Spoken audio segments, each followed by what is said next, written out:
everyone. Good evening. My name is Ellie Clausen, and I'm the Multi-Generational Programs Coordinator here at Kemper Museum. We would like to welcome you to a conversation with Dieu Donne. We are joined tonight by Dieu Donne's founder, Sue Gosin. And we also are here with longtime former artistic director and artist Paul Wong, as well as our wonderful Director of Curatorial Affairs at Kemper Museum, Erin Judges. So thank you all so much for being here tonight. This program is in conjunction with the retrospective Virginia Jaramillo Principle of Equivalence on view at Kemper Museum in Kansas City until the 27th of August. So if you're in the area, please do it. Come and see it if you haven't already. A little bit about Dieu Donne. Dieu Donne is a leading nonprofit cultural institution dedicated to serving established and emerging artists through the collaborative creation of contemporary art using the process of hand papermaking. Dieu Donne was founded in 1976 by Sue Gosin and Bruce Weinberg to explore the untapped potential of hand papermaking as an art medium. They introduce artists from a wide variety of practices to the creative possibilities in hand papermaking, fostering experimentation and creating innovative works of art. Work at Dieu Donne is realized through extensive collaborations with artists. They strive to teach a new visual language, providing a transformative experience that often leads to artistic breakthroughs. They share this work with the community through their gallery, public, and educational programming. Kemper Museum recently welcomed a suite of handmade paperworks by several artists as a generous gift from Dieu Donne. And in 1978, artist Virginia Jaramillo began an over 30-year practice in handmade papermaking at Dieu Donne, creating some of the largest, most ambitious works that the organization has ever seen. And many are currently on view in Kansas City at Kemper Museum. So today, curator Erin Judges will talk with Sue Gosin and Paul Wong about their experience working with Jaramillo and share some of the techniques that she uses in her large-scale paperworks. Before we get started, a quick thank you to our museum members who help make programs like this free and accessible to our community, as well as Jack and Karen Holland for their support through the Holland Visiting Artists Fund, and also major support for the Virginia Jaramillo Principle of Equivalence exhibition is provided by the Andy Warhol Foundation for the Visual Arts with lead sponsorship from Richard J. Stern Foundation for the Arts, Commerce Bank, and Joanne and William Sullivan. So thank you, and without further ado, I'd like to turn it over to Erin. Again, thanks for being here tonight. Thank you, Ellie. Of course. Welcome, Susan and Paul. Thank you so much for being here. You've played such a big role in this exhibition over the course of the planning of it for the last 5 years, and we'll get to that, but this exhibition is a retrospective, and it covers nearly 70 years of Virginia Jaramillo's artistic practice, from painting to handmade paperworks to back to painting. Handmade paperworks became a big part of Virginia's career around 1978 when she was in her studio and contemplating kind of wanting to move away from painting for a moment. That moment turned into several decades, and she picked up a piece of paper one day in her studio and it had a watermark on it. And she became really fascinated by what that might look like blown up to a very large scale. So it's that kind of impetus, and you find this throughout her practice, that it kind of sparked an interest in her. And she knew that Dieu Donne was just a couple blocks from her studio at that time. And so she started working with Paul Wong on some small works to begin with, and then some quite ambitious works. I really wanted to include so many handmade paperworks because they sort of had their debut here in Kansas City when Douglas Drake Gallery was representing Virginia many, many years ago. And he helped to place some of her iconic handmade paperworks in institutions in and around Kansas City, including the Kemper Museum. Spencer Museum, Hallmark, the Dom Museum, and many other private collections in and around Kansas City have these works in their collections. And that was quite a surprise to me and very exciting when I kind of started embarking on this exhibition. So I really wanted to make handmade paper a pretty prominent part of this exhibition. To get things rolling, you can see this is an image that's up right now of some of the handmade paperwork. So that's you're seeing a handmade paperwork if it's on a darker wall. And it is important to mention too that all of Virginia's handmade paperworks were made at Dieu Donne. So her exploration throughout her entire process was there, and it was new for her, and it was collaborative, and we'll get to some of that. But I first wanted to ask both of you, Sue and Paul, if you could talk a little bit about how you came to papermaking. How did it become part of your life? How did it become part of your artistic practice? And, you know, how did it evolve into you working with Virginia? Sue, do you want to take that? Okay, sure, of course. Thanks, Paul. Thanks, Erin. And the show just looks beautiful, and it's beautifully hung, and especially the handmade paperwork. I love the fact that it's on the dark gray walls. It's beautiful. Thank you. In terms of hand paper making, both Paul and I were graduate students at the University of Wisconsin in the mid 1970s. And I learned paper making in a book arts class that was taught at Walter Hamady. And he introduced us to making paper by hand so that we could actually save money by making our own paper. And I got so involved in the process that it kind of took over everything, all aspects of my own art making, and thought that it'd be a great idea to share the process with other artists in New York City. So packing my VW bus in 1976, my husband and I drove to New York, and we started Dieu Donne. And at the time, very few people knew what this process was.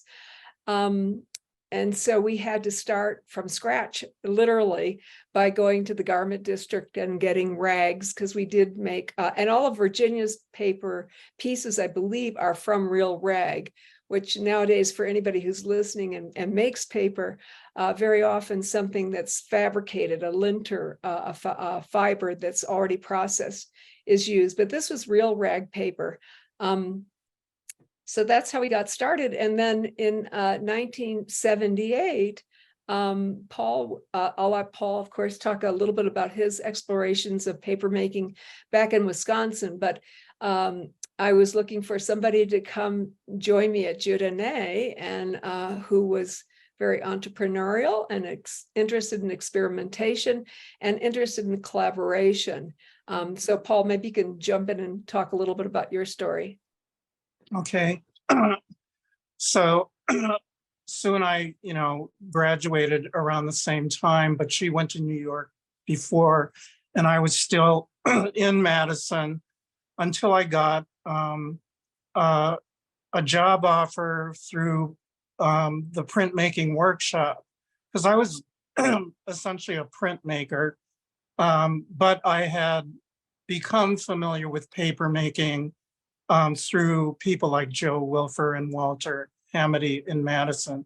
So I went to New York, and right around the same time as I was interviewing, Sue received an apprenticeship grant from the Tiffany Foundation. So she offered it to me, and I couldn't refuse.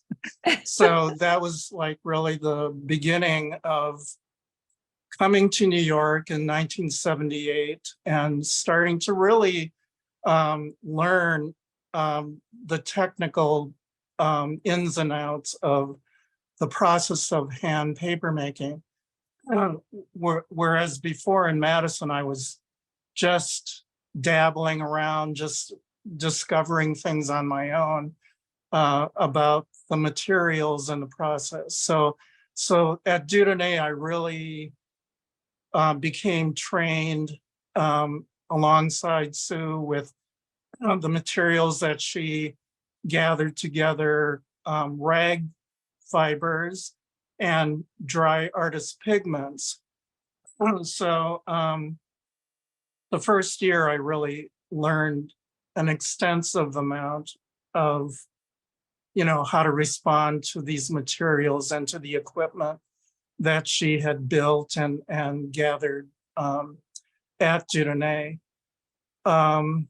So anyway, like getting into Virginia, when she came, actually in '79, she came to the studio, and because she was interested in watermarking or looking at a watermark on a sheet, just a plain sheet of paper, I obviously showed her the process of forming a sheet and cooching it and pressing it, and the equipment that we use. At the time, we were using smaller molds that were more traditional. They were called laid molds, which means that the screen surface is a series of wires that are laid down and then sewn onto the wooden ribs of the frame that supports the screen. So that makes up the papermaking mold. And the wire pattern that is inherent on the script on the papermaking mold, like kind of spoke to Virginia, and she really, in a way, had to work with it for one thing, but she also wanted to make these images with a watermark device. So usually a watermark is wire that's sewn onto the surface of the screen, and it makes when you form a sheet, it makes a very thin design physically in the sheet of paper.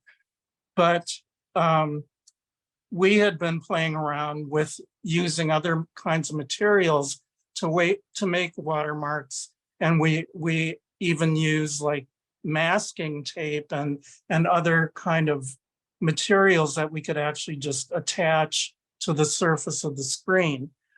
So she decided she wanted to use contact paper that she would cut up into, all these pieces and then assemble them on to the papermaking mold to create her image. I think you can see on this image, she's kind of figuring out the design that would go onto the papermaking mold. So this is blocking out quite a huge areas of the screen, the papermaking screen. So in doing that, when you dip the screen into a vat of pulp to form a sheet, the watermark resists the pulp from draining in those areas. So in the open areas, it'll drain, but then in these watermarked areas, it just sits like puddles. And then eventually you have to kind of like hold the mold in a very slightly tilted way to try to drain as much of the water away from the pulp as you can, which in a way kind of leaves these films that are breaking open on these blocked out areas. So when the sheet becomes transferred onto what is called a felt or a blanket to get the layer of pulp off the screen, this is how you form a sheet of paper and then remove it, and then you can dip the mold into the vat and form another sheet. So as a result of these large watermarks, a lot of those areas would leave very kind of lacy, opened up areas that were thinner than the part of the sheet where it drained normally. And these are pieces that are the earlier pieces that are in the exhibition, that are they're somewhat smaller to the left. I think they're called visual theorems. And so we did a whole series of these kinds of pieces using different pigmented pulps that are in a vat.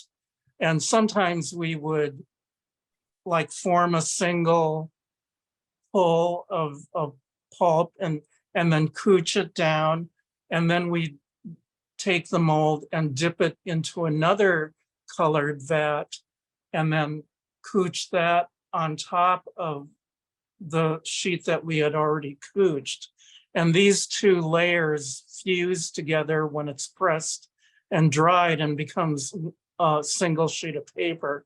But you can see the different layerings, the different thicknesses of the pulp that are superimposing on themselves in certain pieces. And then subsequently, we started playing around with the different colored vats, and sometimes we would dip the watermark into one vat and let it drain as much as we could. And then we immediately dip it into a different colored vat. And sometimes what happens is that second dip like almost washes the pulp away from the watermarked, the blacked out areas and replaces it with this secondary color. So in some of these pieces, you can see almost like a blending of the two colors, like which actually is a single sheet that's formed. So there's a lot of subtleties and variations going on from piece to piece. Paul, can I make a little comment about another part of the process that was so particular about Virginia? At that time, we were grinding our own artist quality pigments that you would use in oil paint or any other kind of paint, rather than aqueous dispersed pigments, which for those of you who are paper makers out there in the audience probably use that now. But if you use the raw pigments, the physical quality of the pigment actually kind of lines up. It follows the lines of the watermark and leaves a deposit so that you actually end up creating drawn lines. And Virginia used that quality of the physical pigment to make images, geometric images, in the process that Paul was just describing. Absolutely. I think one of the kind of exciting things for me or a few of the exciting things for me that each of you touch on is that the series of paintings right before these are called the stain paintings. And it's a point in her practice where she really starts to introduce like a lot more of this kind of aqueous, like liquidy sense. And they're paintings that are on raw canvases, and they look like there's veils of paint kind of coming through. And then she moves into handmade paper making, which involves water primarily. So I love that kind of interest in that material without kind of even knowing it. It's almost like she sort of carried her painting practice right over into handmade paper making. And we talk about this quite often, that I really feel like a lot of her handmade paper works, they feel like paintings to me. They look like her paintings. They start to have a really great conversation with each other. And that involves water, particularly as like the element. I know she's most well known for, her earth pigments and thinking about the earth this kind of interest in the cosmos and science. But I think water is a very important part of handmade paper making, but also probably an attraction for Virginia, whether she knew it or not at the time. Yeah, I think you're absolutely right. And it really was using this raw pigment with the water and the pulp. It's very distinctive. It's completely different from dyeing dyeing pulp or fiber. And she really used it to great effect. If you could, it's hard to see them in reproduction, but certainly, you know, when you can see them in the flesh, you can see what the pigment itself is doing. And they are veils. You're absolutely right.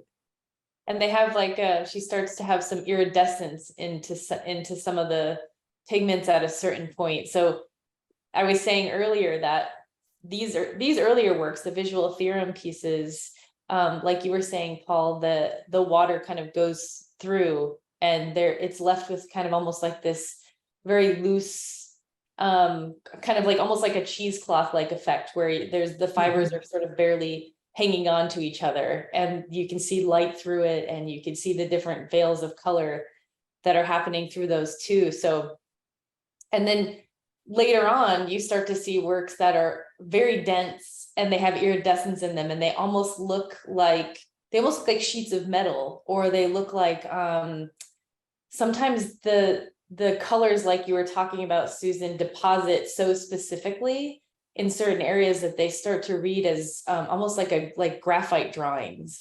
They have like this kind of interesting quality to them too. So there's all these kind of conversations going on with the particular works, that she makes something look like something else. There's like a bit of a magic to it.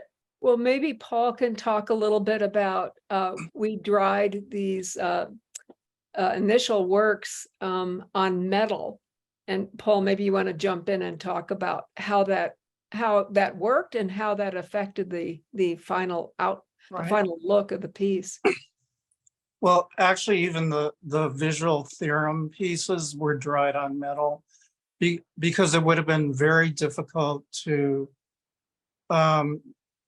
lift them wet off of the felts, because you have to separate the sheets from the felts after it's pressed to be able to dry the sheets of paper. But these pieces are so delicate that you can't really pick them up while they're wet. So we did how we do this is we initially press all the pieces in between the felts initially, and then we take them out of the press, and then we interleave metal sheets that face onto the surface of each piece, and then we stick them back in the press and press them again, and that allows the paperworks to kind of stick to the metal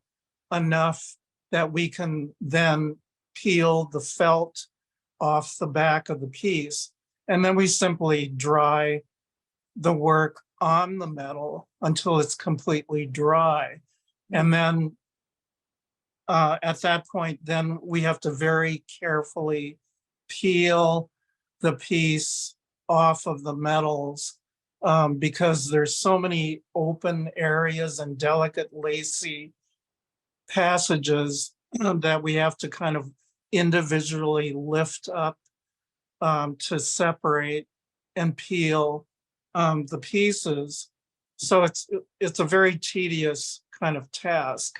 But the later larger pieces are also dried on metal, but it's a somewhat different sheet forming process.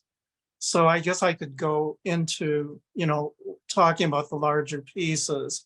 Really quickly first, though, I did want to mention, because something significant that you're saying is we. So one of the things I wanted to address is it was, in addition to being a shift in media, Virginia had always worked alone in the studio. She preferred to be, she's been known to say she even preferred working like in the evening when it was quiet, she could be by herself. And that's not what happens at Dieu Donne. Right. I think what I find really interesting is that she challenged herself too by shifting her practice into a collaborative one. And I'm wondering if you could talk a little bit about the philosophy of collaboration at Dieu Donne and how collaboration is essential to maybe her practice, or how you kind of saw working with her. Mhm. Well, with each artist that comes into the studio, it's a totally different kind of situation depending on the artist's personality and how they work, and so on and so forth.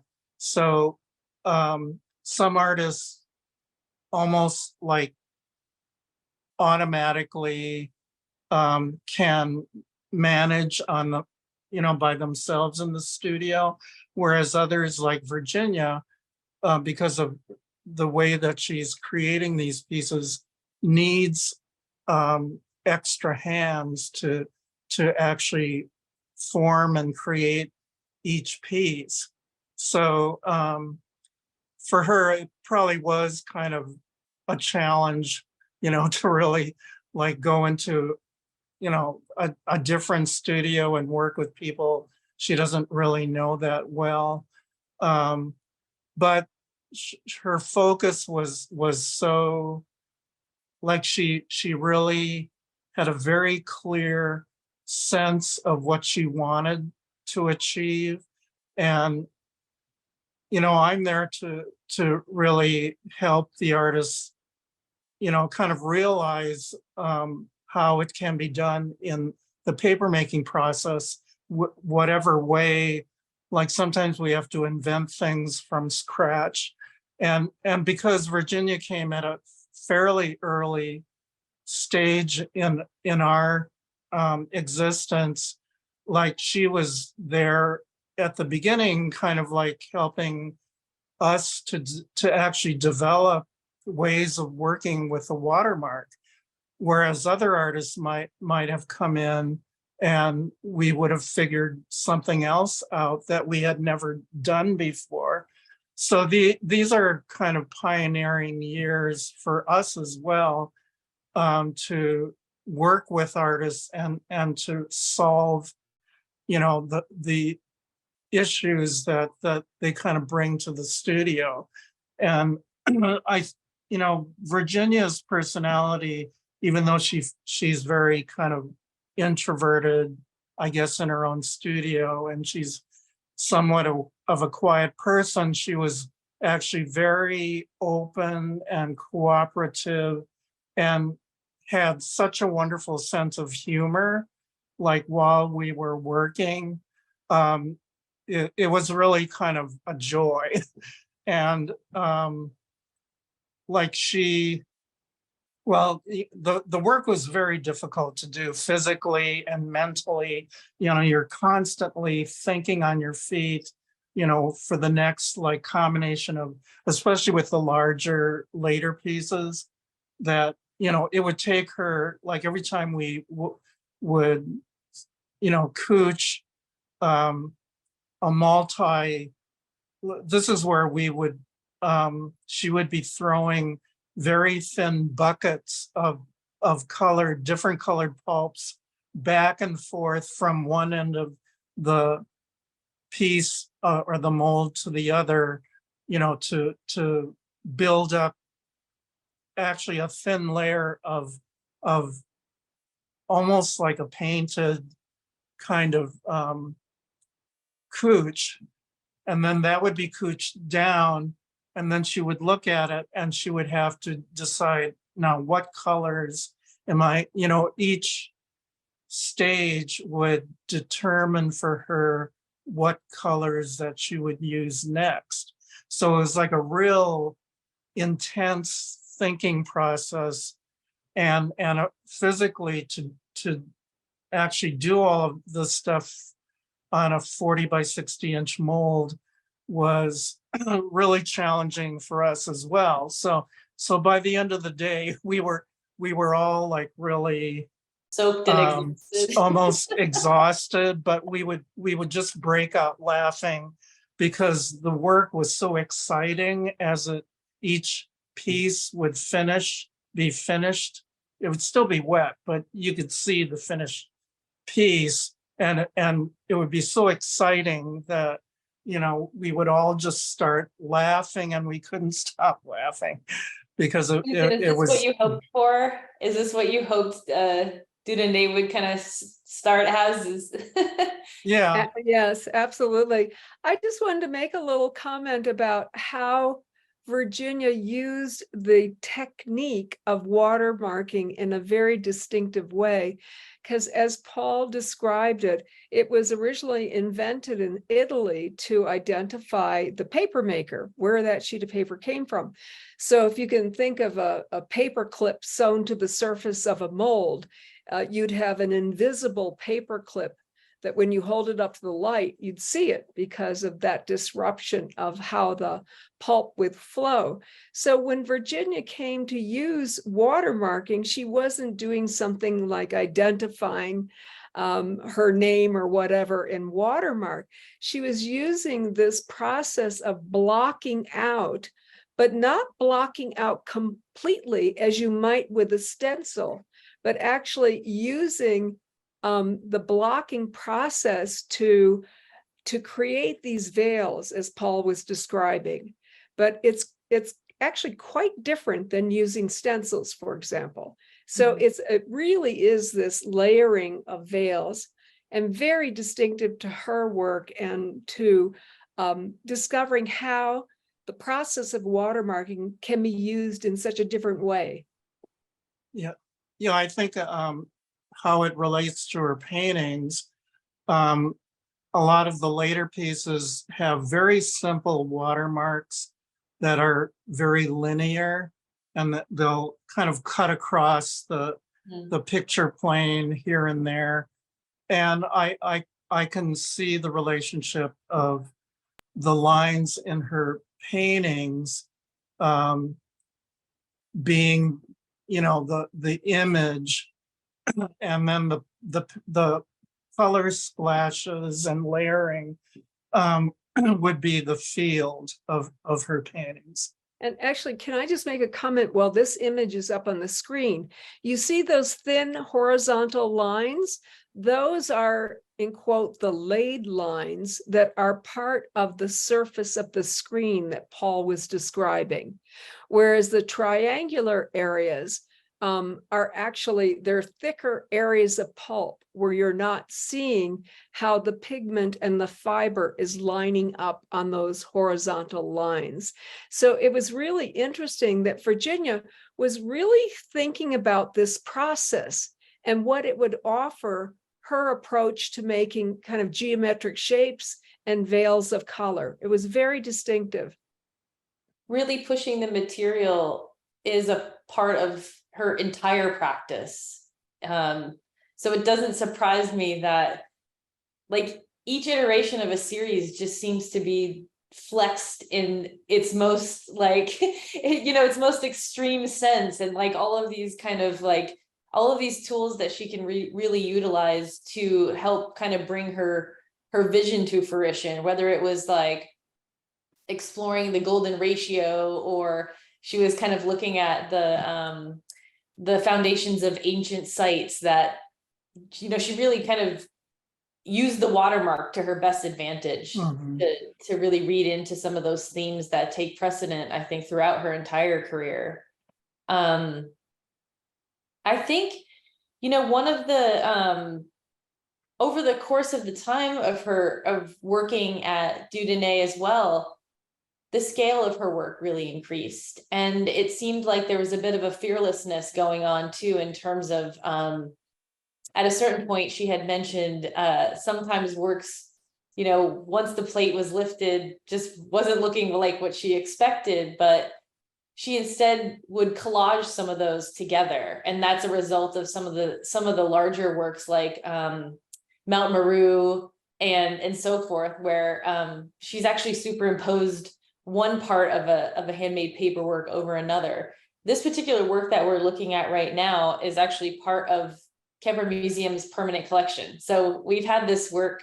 It was in our first exhibition ever at the museum in 1994, showing off the museum's collection, and it's been with us since. And what's interesting about this particular work, and she notes this, is that it's really one of the singular shaped works that she's made. It's like a geometric shape, but it's also interestingly mounted onto raw canvas.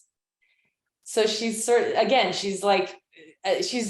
even though she decided to kind of move on from painting, it's like she's always kind of thinking about painting in some kind of way, and like pushing those limits of what that means and how she can best use the paper media to kind of push those limits. I think she does that pretty successfully here, as well as what you were talking about, Susan, in terms of somehow using the pigments to almost create a space that we can kind of get into, even on the surface as well. There's like little cavernous bits in there. There's iridescence kind of like moving your eye around the entire space. There's line that kind of is always kind of moving you in certain directions. And I wonder, from your perspective, spending so much time together in the space and like learning from her, do you feel like you were kind of pushing each other's practice in some kind of way, having dialogues about abstraction or kind of where she was going with her practice that you might want to share? I think that's always the case with every artist. That's what was exciting from the very beginning, is that each artist brought their problems to solve. They brought their vision, certainly Virginia, and we acted as translators usually from one medium to another, because most of the artists who came to Dieu Donne, and still that's the case, they have not worked in handmade paper. So we have to educate and we have to translate. And there's that wonderful chemistry of interaction between the artist with their vision and our knowledge of the medium, and finding new ways to help them create that vision manifest in paper pulp. So it's paper making, but it's paper pulp also. And looking at this image on the screen, and what Paul was saying about how you're making decisions so fast. It's action painting. It really is, but it's liquid and watery. And very quickly you have to say, oh, I need some of this, I need some of that, I need it placed here and there. And because it doesn't hold still the way oil paint might, it's moving all the time. So as a collaborator, you have to stay on your toes. And certainly the artist who's leading the way has to be way ahead of the game. What do you think, in your experience, has been artists' draw to want to come and work at Dieu Donne? It's fun.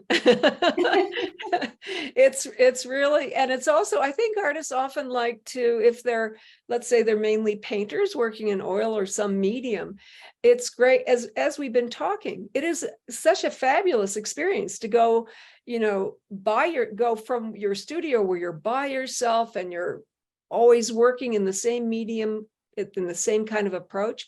And then you go to a completely different studio where there are a number of different people and they want to help you in any way that they can. It's a very nurturing process, and you get to look at your own sense of imagery from a different perspective. And, Paul, who's an absolute master at translating, at looking at the art that an artist is usually making and helping them pick which aspects of the paper making process would be a great way to start. And Virginia's like the perfect example of that she took something that traditional, like watermarking, and used it as a way to create a structure for her compositions, and then went on to I mean, look at this incredible image. I don't know, Paul, can you maybe talk about this particular image a little bit? It's just beautiful. Well, in working with Virginia to develop these larger pieces, we had to figure out, she wanted to throw the colored pulp all the way across the screen. And so the only way to do that was to use what is called a formation aid. And this is coming out of Japanese papermaking, which is an organic material, but there is more of a commercial substitute for it. And this material kind of is very thick and it when it's added to the pulp, it makes it much more viscous, and it slows down the draining of the pulp. So then to add this to these very thin buckets of different colored linen, it enabled her to take a bucket and actually literally throw the bucket of pulp all the way across the screen, which she would do repeatedly, running back and forth from end to end with different buckets to create one layer. But some of these pieces actually have 5 or 6 layers of different colored pulps. So she's constantly editing and deciding, if something's finished or if it needs more work according to, the result of this whole multi-laminated layering of colored pulps. So it is pretty much like painting in her studio, but using a different material. Definitely. I have a couple of really good questions from people that I don't want to miss, because I think it involves some of the process and perhaps some of the interesting things that are specific to Virginia's work. So what I will say, because I don't want to forget to say before we move into questions, is that it is a really fun space. I visited the new Dieu Donne space, and I had a wonderful experience there, and was able to really kind of see some of the working process, and get to kind of get a bit of an early foray into perhaps at least some of the tools and techniques that Virginia was using at that time, and learned a little bit more about the paper. But I think what I was really fascinated by is that there's so many wonderful artists who've moved through that space, who've worked at Dieu Donne specifically, and have transformed some of their practices and the way they think about their work. Virginia, of course, but we also had an exhibition a year or so ago with Natalie Frank, who made an incredible series of works that were produced at Dieu Donne as well. And I think, I don't know if I wasn't paying attention before or what, but I feel like every studio visit I have now, someone's like, yeah, I go to Dieu Donne like twice a week. I was like, it's such a great place, and the archive, I think, is so special to really understanding artists' work, and the program of gifting series of works to museums really helps us to continue to understand the medium better and how significant it is to artist practice. So I also want to thank you for that, because now we have a teaching tool going down the road that really relates specifically to Virginia's work in our collection too. But we've got a couple of questions. Wait, can I just make a comment about what you just said? It's so important to us. Paul and I were, pioneers in this field, and it wasn't a field. It was an old craft that was being reinvented. So it's just wonderful. It's so wonderful to hear what you said. And it's so great for Paul and I have been able to share with artists to develop the medium to become a discipline, and also to help create all this great art with great artists. Thank you very much. Absolutely. Thank you. So one of the questions that we did have is, when putting the paper pulp on metal, was something rubbed over the metal to assist in releasing the fragile paper? No. No, the metal, is essentially aluminum. Kind of slides It's off. very maybe? shiny. Just And we slide just off. wipe it down, we clean it, and then we just lay it onto the wet piece, and then it gets pressed.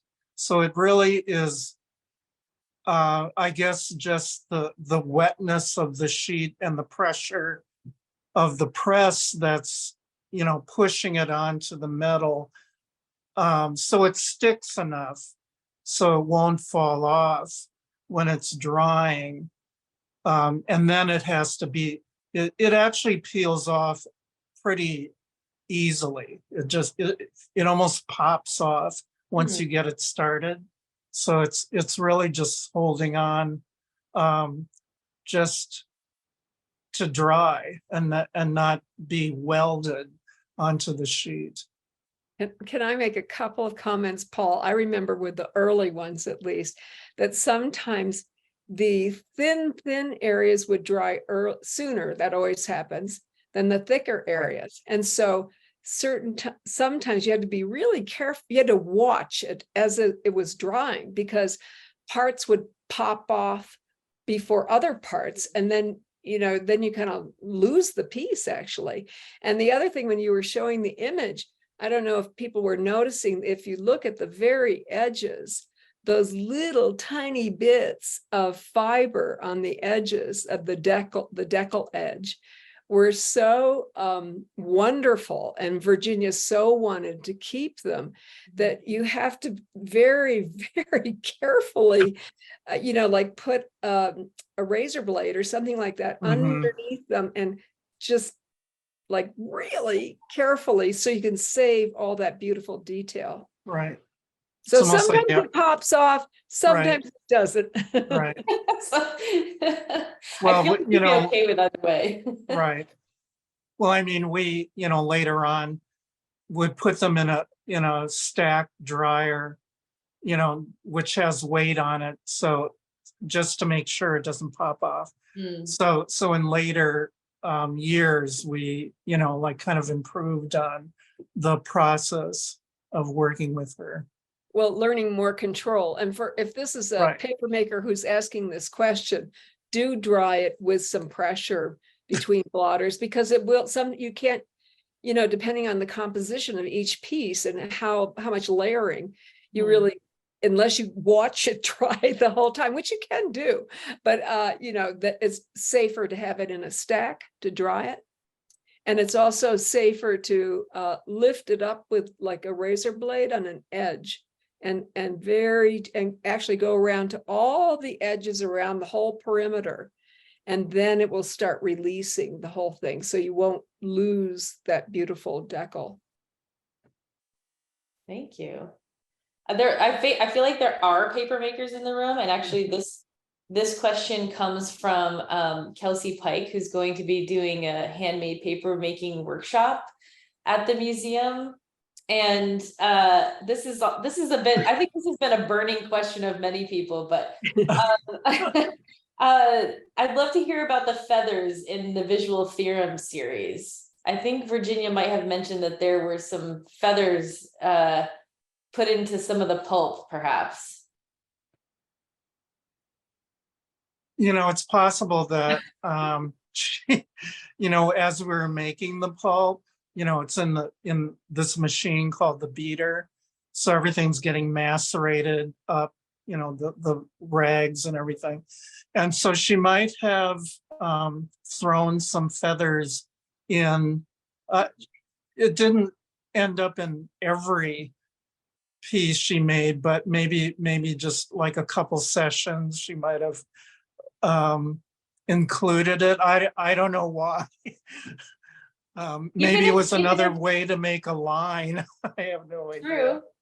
even if there weren't feathers, I think inherently the visual theorems and the foundation pieces, like you were saying, Susan, that they're just some of the pieces are so delicate, they're barely hanging on, and they actually look feathery. They have like Oh, they also have a feathered edge to them. So whether she was Yeah. wearing actual feathers or I- whether I it think was that's part more of the accurate. process, Yeah, it's I mean, still Paul worked with Virginia much longer than I did, but she, as I recall, she never had literal feathers. literal Other feathers, artists yeah. have, but I don't recall Virginia doing that. But it was so delicate, it almost appeared to be like feathers. Well, mystery sort of solved. You talked about the pigments a little bit earlier, but there's another question. Can you talk about the colors she used, and were they all organic pigments? Some were inorganic, like, we just used dry artist pigments. Hmm. So, some pigments are organic and some aren't, some are manufactured. So, but they're still all in powder form. So they still have a physicality and different kinds of weight to them. Like obviously some of the earth colors are heavier. So they do fall out of the pulp when it's draining on the mold and line up with the chain lines and the laid lines. So you can actually see the pigment getting darker around the edges of the watermark areas. So It's very beautiful how that happens, and it will happen. The pigment will line up on any edge. So it would line up on the laid lines, but it would also line up along the watermarked areas, the not masking tape, the contact paper. It would, those triangles, it lines up on the triangles, and it forms a very, you were talking about a certain graphite kind of quality. It's so subtle that it's very difficult to get that look in any other way. They almost look like there's like kind of watermark areas that almost look like shaded underneath them. Yeah. It's really something to see, the kind of magic that that resulted from a lot of hard work and experimentation in the studio process, right? I mean, I think that's what we end up seeing is we can look at the archival imagery of the sort of like the water boots and all the lifting and the pouring, but I think what we're seeing in the exhibition is kind of like the magic of maybe not knowing exactly how everything happens and kind of being okay with that. And that's part of the fun part about collaboration is that you're discovering, it's all discovering, and you're discovering together, and you go, oh my gosh, look at what just happened. And it may have been a mistake, but you look at it carefully and it turns out to be, oh, let's go on this path. Let's follow what it is showing us and use that gift kind of from the process. Absolutely. And that's the fun, the social fun part in a way. And the magic. Right. Well, we are just about at time. So I didn't know if either of you had any final thoughts that you wanted to say before we say goodbye this evening. I don't know. I think we covered quite a bit of what I was thinking of anyway. Perfect. But also, I just want to say again, I so appreciate your comments. Of course, the exhibit is fantastic, and we're so grateful for the interest in your audience in the handmade paper pieces. And anyway, thank you very much. Thank you so much. And thank you, everyone. The exhibition will be on view until August 27th. And I hope you have a chance to come see it, because seeing these works in person, I I think you'll share in many of the reactions that we've heard about them in the museum, that they're mysterious and gorgeous and complex, and made from an artist who really opened herself up to making some experimental process and working with wonderful people who support that endeavor. So thank you so much, Susan and Paul. Whether you know it or not, you've been very instrumental to a very important part of this exhibition. And so we really appreciate you talking with us today and giving us some of your background and some more technical aspects of getting into this wonderful medium. So I appreciate your time.